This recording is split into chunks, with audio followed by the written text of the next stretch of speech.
बड़े बंगले में हाउसवाइफ बहू की ठंड की तैयारी। रघुवीर नगर में विद्यावती का बड़ा बंगला काफी मशहूर था। आसपास के लोग उसके बंगले को काफी पसंद करते थे। वहीं विद्यापति के पोता पोती भी थे और अब छोटे पोते राजन की शादी नायरा से हो जाती है।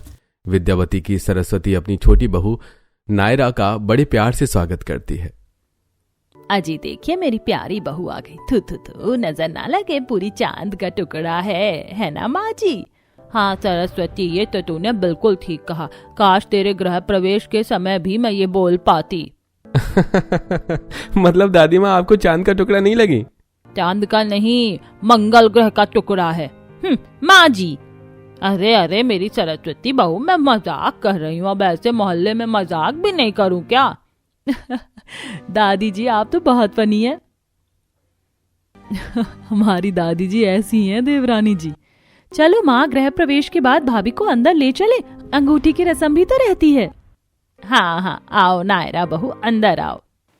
नायरा जैसे जैसे अपने ससुराल में अंदर आती है तो बड़ी बड़ी पेंटिंग्स, आलीशान झूमर, चमचमाती लाइट, सुनहरा फर्श, इंपोर्टेड फर्नीचर देखकर हैरान हो जाती है। बाप रे, मुझे लगा था बस बाहर से ही ये बड़ा बंगला है, लेकिन इस बड़े बंगले के अंदर का भी सब कुछ बहुत अच्छा है। ऐसा लग रहा है कि एंटीक पीस हो। हाँ भाभी, ऐसा आप कह सकते हो।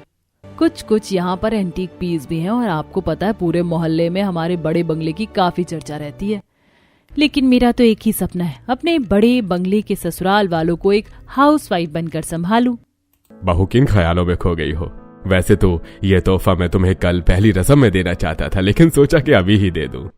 शुक्रिया पापा जी, लेकिन तोहफा तो अच्छा खाना बनाने पर मिलता है, तो मैं अभी कैसे ले सकती हूँ? बात तो सही है।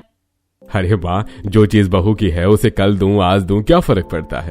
और रही बात अच्छा खाना बनाने की, तो इसका तो मुझे विश्वास है कि बहू अच्छा खाना ही बनाएगी। भूल गई आप, बहू ने समोसे बनाकर खिलवाए थे अपने घर पर। अरे मैं भी कैसे भूल सकती हूँ। ले ले बहू, तेरा ससुर तो तेरे लिए तोहफा लेकर खड़ा है, लेकिन हम सब कल ही देंगे। हाँ हाँ दादी जी। फिर ससुराल वाले बहू की अंगूठी की रस्म करवाते हैं, जिसमें बहू जीत जाती है। सब ताली बजाते हैं। अरे वाह वाह, सही है नायरा, तुम्हें भी हक है इस घर में अपनी जगह बनाने का। इतने में भागता हुआ टॉमी राजन से चिपक जाता है। राजन उसे बहुत प्यार करता है। टॉमी टॉमी, आले आले ले मेरा बच्चा, प्यारा सा टॉमी, मेरा बेटा। हम सब तुझे बड़े बंगले में अकेला छोड़ के चले गए नौकर के पास, लेकिन अब तेरी एक और फ्रेंड आ गई है जिसके साथ तू खेलेगा। टॉमी कितना प्यारा है, इसका नाम टॉमी ही है ना? हाँ बहू, ये हमारा टॉमी है और इस बड़े से बंगले की तो एक बार इसने सुरक्षा भी की थी। हमारे दोनों वॉचमैन सो गए। अब इस बड़े से बंगले को देखकर तो चोरों का आना लाजमी है। तब टॉमी ने ही घर में आने से उन्हें रोका था, तब से हमने इसे अपना लिया। उस टाइम बेचारा बहुत भूखा था, तब हमने इसे खाना खिलाया और अब ये हमारे परिवार का सदस्य है। हाँ, माँ को तो माँ ही समझता है, और अनुराग भैया मैं इसके बड़े भाई हैं और इसका छोटा भाई। अच्छा टॉमी, अपनी नई भाभी से दोस्ती नहीं करोगे? हेलो करो। आवाज निकालकर टॉमी नायरा से हेलो भी कर देता है और ऐसे ही मजाक हंसी चलता रहता है। इसके बाद सब सो जाते हैं। अगली सुबह नई नवेली दुल्हन अपने पहली रसोई की रस्म में बढ़िया सा खाना खिलाकर सबका दिल जीत लेती है। सब नायरा को तोहफा देते हैं। उसी शाम मुकेश के पांव में सीढ़ी चढ़ने पर दर्द होता है। तब बहू, अरे पापा जी, आपके घुटने में दर्द हो रहा है, चलिए मैं आपको ऊपर कमरे तक छोड़ देती हूँ। अरे बहू कैसे? पापा जी, मैं इस बड़े बंगले की हाउसवाइफ बनने में कोई कमी नहीं छोड़ना चाहती, इसीलिए आप मुझे अपना फर्ज निभाने दीजिए। आइए। ठीक है बहू। जी पापा जी।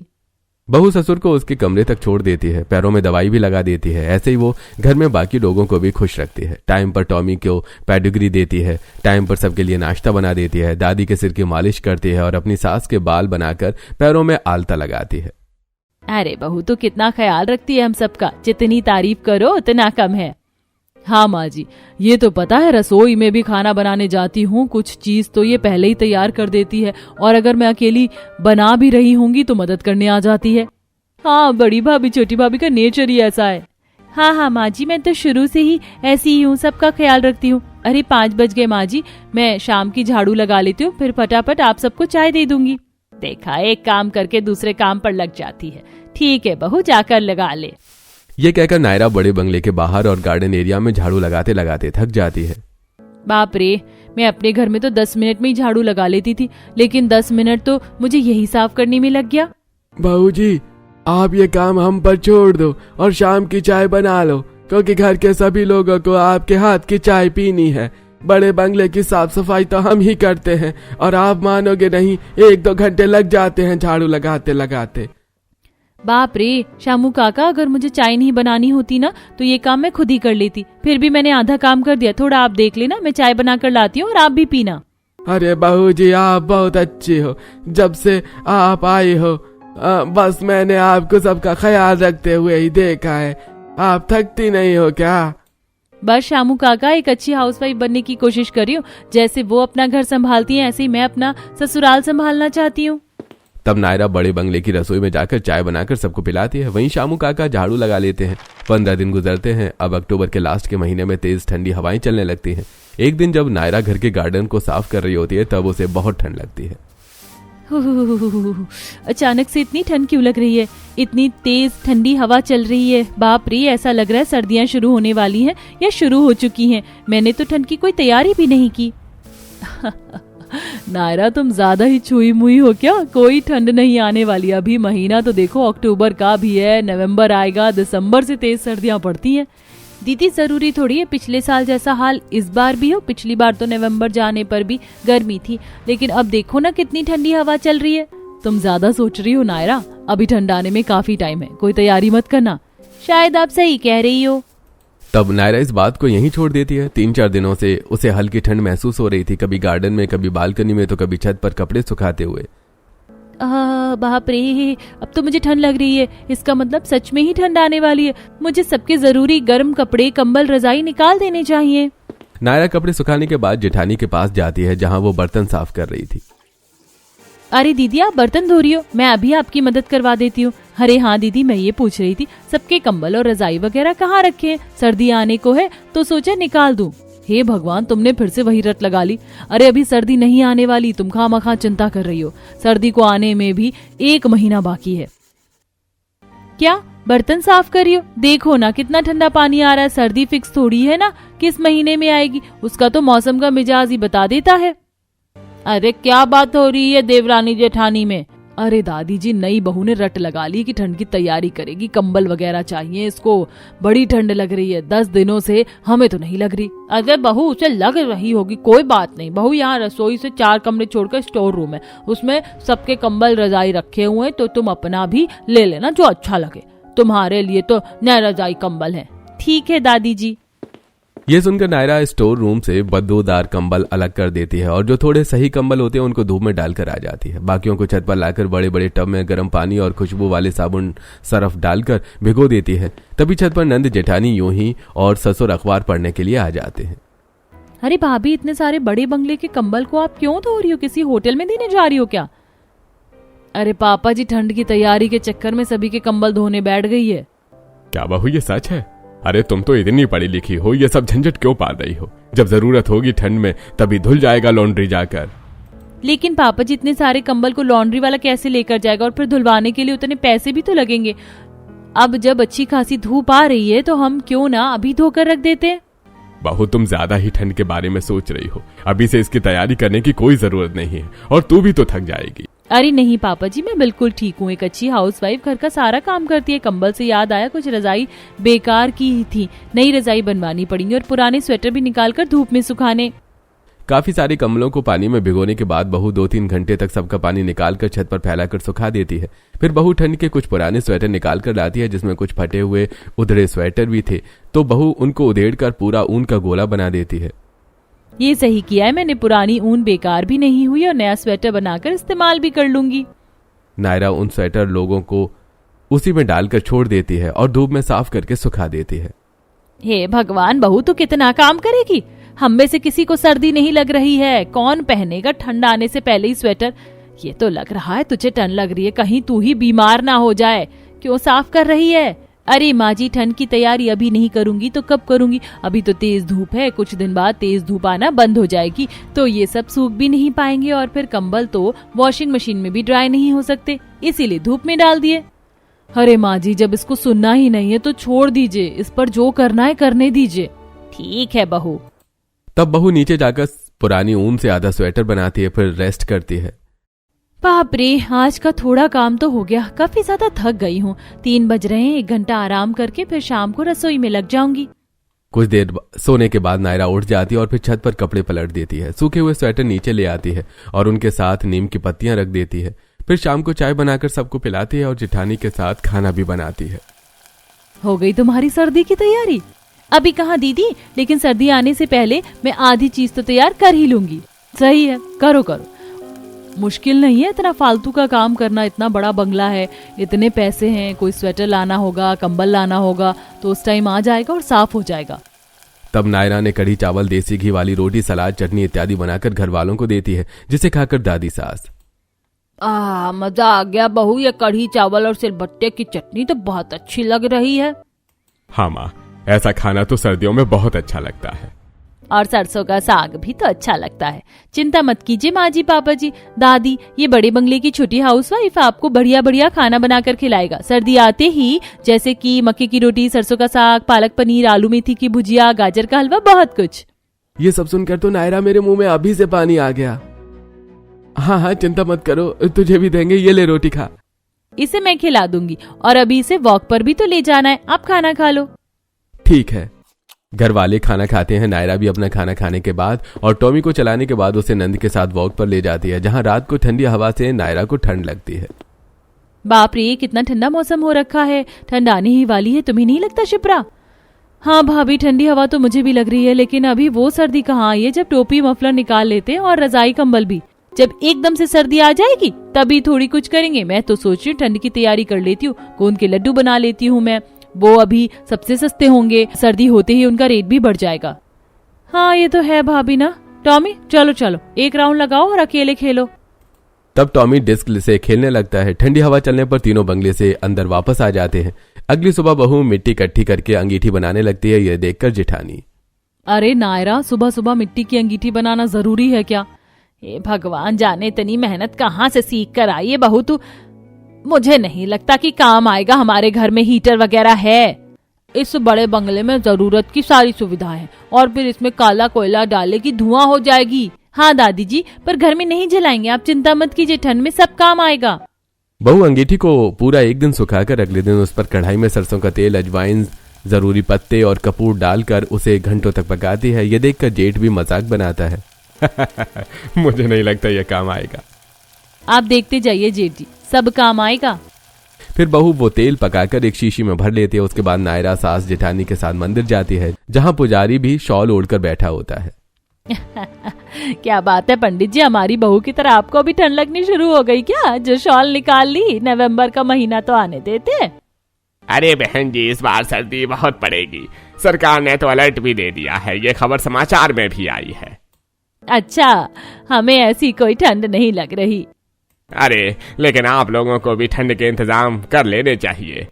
अरे पंडित जी, हर साल नवंबर के बाद ही ठंड की तैयारी शुरू करते हैं। चलिए माँ जी, हमें लेट हो रहा है। मतलब मैं गलत नहीं थी, अब तो मुझे और भी कसकर ठंड की तैयारी करनी चाहिए। जैसे कि घर में हवा आएगी तो खिड़कियों के पर्दे मोटे सिल दूंगी, और दही जमाने के लिए पानी गर्म करने के लिए एक थर्मल कवर भी होना चाहिए, और सबसे ज्यादा जरूरी मुझे मेवे भी खरीदने हैं। तब नायरा घर वालों के साथ बंगले में आ जाती है और पुराने कपड़ों में थर्मल कवर बना देती है। घर के लिए मोटे मोटे पर्दे भी सिल देती है। एक सुबह नायरा नंद के कमरे में जाती है, जहां उसे बिस्तर पर बहुत ठंड लग रही होती है। तुम्हारा बिस्तर कितना ठंडा है। हाँ भाभी, मुझे 2 दिन से नींद ही नहीं आ रही, बहुत ठंडा ठंडा बिस्तर लगता है। और तकिया भी क्या, इसका कोई जुगाड़ हो सकता है? जब सर्दी आएगी तब तो बहुत ठंड लगेगी। तुम चिंता मत करो, मैं ठंड की तैयारी कर रही हूँ ना, तो तुम्हारे बिस्तर का भी कुछ हल निकालती हूँ। ऐसा करती हूँ, आज मार्केट चली जाती हूँ। नायरा बड़े बंगले के काम खत्म करके बाजार चली जाती है और सस्ते मेवे, ऊन के नए गोले और मुलायम वेलवेट का कपड़ा ढेर सारा मीटर में ले लेती है। घर आकर वो अपनी सिलाई मशीन से वेलवेट के गर्म कपड़े से किनारी काट कर उसे सिलती है। आज ये काम, उसके बाद सारे मैं भी भूल कर लड्डू बनाना शुरू करूंगी। अरे बहू, अब तो ये क्या सीन में बैठ गई, किसके लिए बना रही है? अरे दादी, ये भी ठंड की तैयारी में से एक है, वो नंद जी को चाहिए था।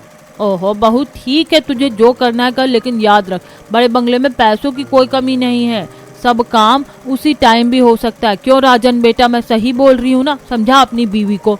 हाँ हाँ दादी जी, नायरा तुम परेशान क्यों होती हो? सुनो, जो काम करवाना है शामू काका को बता दो, और कुछ काम बाहर से हो जाएगा। नहीं नहीं जी, छोटे मोटे काम तो मैं खुद कर सकती हूँ, इसमें श्यामू काका को क्यों परेशान करना। मुझे पता है तुम नहीं सुनने वाली हो, ठीक है। अगले दिन बहू उसी अंगीठी पर बाहर बैठकर मेवे भूनती है और गोंद के लड्डू गुड़ के लड्डू बनाती है। अरे बहू, ये भी तुम्हारी ठंड की तैयारी चल रही है क्या? लेकिन ये गोंद के लड्डू गुड़ के लड्डू किस काम आएंगे भला? पापा जी, आप सबके ही काम आएंगे खाने के लिए, क्योंकि ताकत की चीज है ये। ओहो, मैं तो सोच रही हूँ सर्दी में 2-4 सब्जी भी खुद उगा लूं, बाजार में महंगी जो मिलेगी। अरे तो क्या हुआ बहू, 5-10 रुपए सामान महंगा आएगा, इसके लिए तुझे उगाने की क्या जरूरत है? अरे पापा जी, इतना बड़ा बंगला है, इतना बड़ा गार्डन एरिया है, उसमें थोड़ा सा कुछ 2-4 सब्जी उगा लूंगी तो पैसों की बचत ही होगी, और जब तक तो उग जाएगा पूरी सर्दी आने तक। फिर नायरा लड्डू बना रही होती है तो सास भी उसके साथ जुट जाती है। अरे माँ जी, आप ये काम क्यों कर रही हैं? मैं जानती हूँ तुझे हर चीज के लिए ठंड की तैयारी करने से मना कर रही हूँ, अब तू इतना सब कर रही है तो तेरे साथ बैठकर लड्डू ही बनवा दूं, कौन सा मुझे कुछ काम करना है। तब सास नायरा के साथ बैठकर लड्डू बनवाती है। ऐसे ही बहू घर में छोटी छोटी ठंड की तैयारी कर लेती है, जैसे कि बाजार से पालक, टमाटर, धनिया, 1-2 हरी सब्जियों के बीज लेकर आती है और बड़े बंगले के गार्डन एरिया में उगा देती है। रोज सुबह शाम थोड़ा थोड़ा पानी देती है। पुराने कंबल से कुछ पायदान और बिस्तर पर सोने के लिए गर्म चादर बना देती है। टॉमी के लिए भी गर्म ब्लैंकेट तैयार कर देती है जिसे वो इस्तेमाल करता है। फिर नायरा बहू बाजार जाकर मसाला चाय के लिए मसाला खरीदती है। तब पड़ोसन गोमती, अरे बहू, आजकल तू बड़ा बाजार में जा रही है, बार बार क्या खरीद रही है? सब मुलेठी, दालचीनी, अश्वगंधा किस लिए?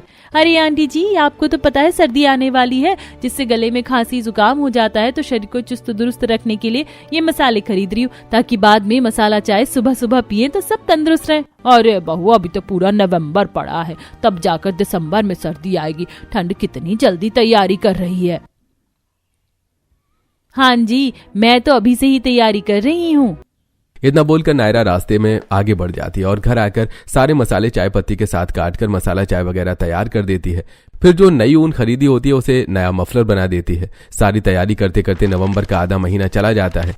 अब तेज ठंडी हवाएं चलती हैं। घर में कोई पंखा भी नहीं चलाता था। थोड़ी थोड़ी सर्दी को जुकाम सबको हो गई थी। एक सुबह जेठ किटकिटाते हुए, अरे ये कितनी जल्दी ठंडी पड़ गई, ये कैसी ठंड पड़ गई भाई? जी, फिर तो हाथ पैर सुन्न हो रहे हैं। ओहो, रजाइयां कहाँ रखी हैं? अरे कंबल तो पिछले साल के गंदे ही पड़े हैं। अरे और बहू को भी धोए हुए काफी टाइम हो गया, उसमें दोबारा बदबू आ रही होगी, वरना कीड़े होंगे। घर वालों को ठंड में देखकर नायरा उसी वक्त स्टोर रूम की अलमारी से ताजा धुले कंबल, साफ रजाइयां, धूप में सूखे स्वेटर, गर्म मोजे निकालकर एक एक सबको देने लगती है। ये लीजिए माँ जी, ये आपके हैं। पापा जी आपका स्वेटर, जेठ जी आपकी रजाई धूल में थी, धोकर रख दी थी, और दीदी आपकी, माँ जी और दादी जी ये आपका कंबल, और शिप्रा ये तुम्हारा। देखा, मैंने कहा था ना दिसंबर आने से पहले ही सर्दी कड़क पड़ेगी। सबकी आंखें फटी की फटी रह जाती हैं। वाह बहू, तूने तो कमाल कर दिया। अच्छा हुआ जो तूने ये सब पहले से कर रखा था। अगर बहू ठंड की तैयारी नहीं करती तो आज जो हम सबको अचानक ठंड लगी है, सब कैसे ओढ़ पाते। अब देखो कितने आराम से सो सकते। बहू ने तो स्वेटर भी धो दिया और कुछ नए स्वेटर भी बनाए हैं। हाँ माँ जी, दादी जी, ठंड अचानक भी पड़ सकती है, इसीलिए सोचा कि तैयारी पहले ही कर लो। और हम तो तुम्हें कह रहे थे कि तुम ये सब काम करके टाइम खराब करती हो, लेकिन आज तुम्हारा ये सब किया हुआ अब काम सब काम आने वाला है।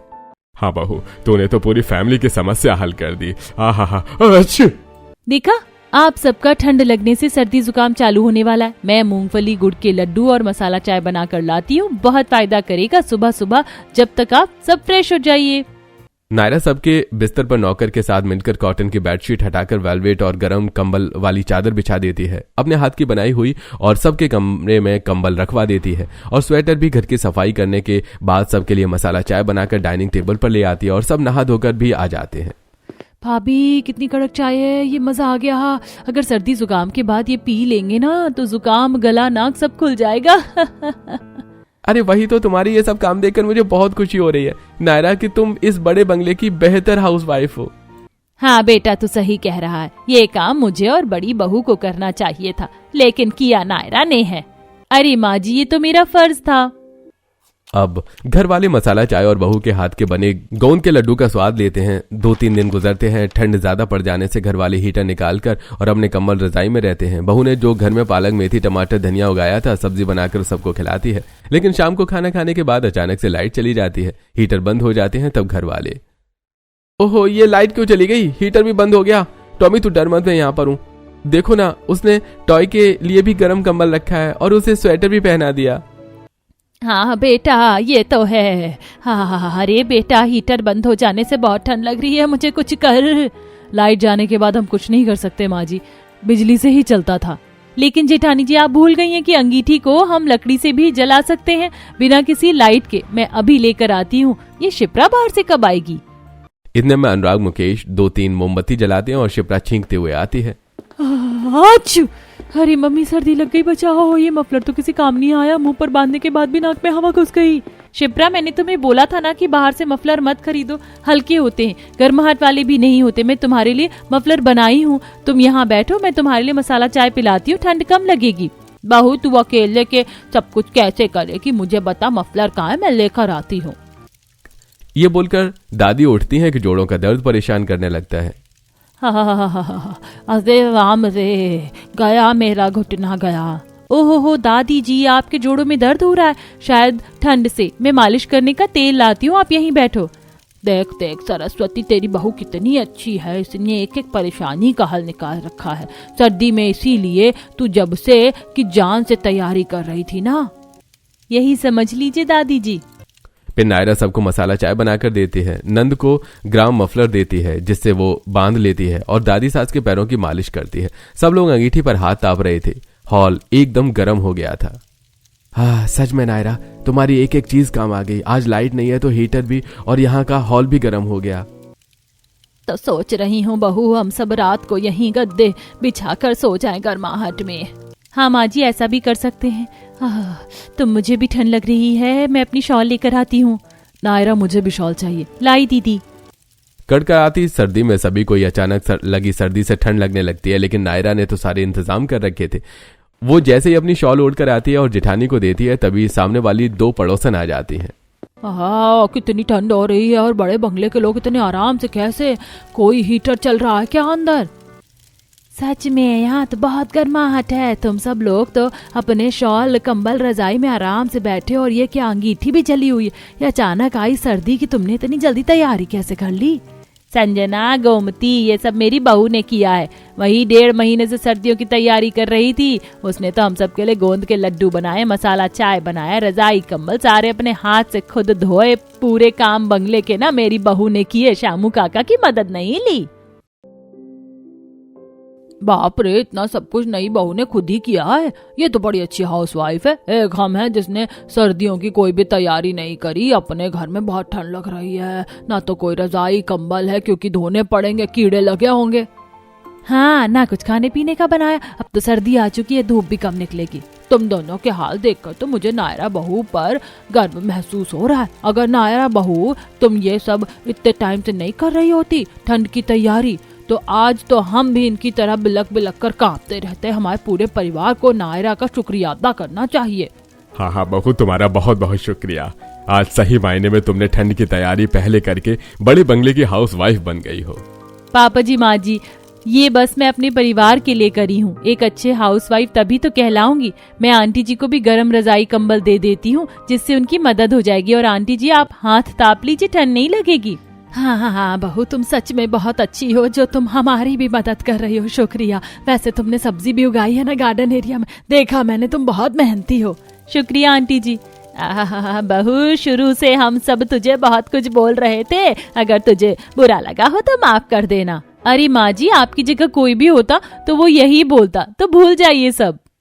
इस तरह नायरा अपने बड़े बंगले में सर्दी की पहले से ही तैयारी करके ससुराल वालों का दिल जीत लेती है। साथ ही पड़ोसी लोगों को गर्म कंबल, कपड़े और कुछ लड्डू खिलाकर उनकी मदद करती है, जिससे कुछ दिनों में वो भी अपने गर्म कपड़ों को निकाल कर इस्तेमाल में ले आते हैं और सब खुशी खुशी रहने लगते हैं।